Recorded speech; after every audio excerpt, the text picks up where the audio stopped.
In order to experience what it's like to be an adult, the boy did something unthinkable to his own family. First, he tricked his parents and older sister into falling into a pit in the forest. To prevent their friends and relatives from looking for them, Peter grabbed his parents' phones and mimicked their voices, making excuses to brush off any inquiries. Next, he took his father's luxury car out of the garage, enjoying the thrill of driving for the first time. After that, he drove to the town's ATM, inserted his father's bank card, and withdrew $50,000 to fund his indulgences. His plan was simple. For the foreseeable future, he would fully experience the joys of adulthood. But just 3 days later, his mother's best friend came knocking. However, Peter had already prepared for such a situation. He calmly lied, saying that his grandfather had passed away a few days prior and that his parents and sister had returned to their hometown for the funeral. He explained that he had to stay behind for extra classes, which was why he was home alone. His lie was airtight, and the woman left without any suspicion. It was only after successfully sending her away that Peter suddenly remembered his family in the pit.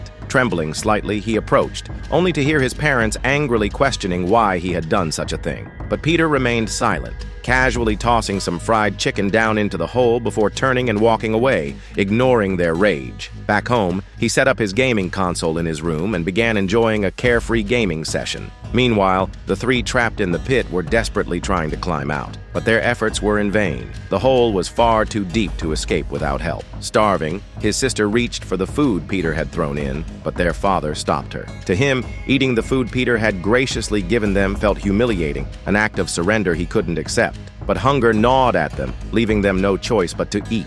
Meanwhile, Peter sat at home, leisurely playing the piano. Even as heavy rain poured outside, he remained unfazed. In stark contrast to his comfortable evening, his family suffered in the pit. With no cover over the hole, they were drenched by the relentless downpour. By the next day, Peter finally remembered them. Worried they might freeze to death, he thoughtfully brought them some clothes and blankets. His mother begged him, pleading for mercy, asking him to let them go. But Peter remained silent, simply tossing the items into the pit before turning and walking away once again.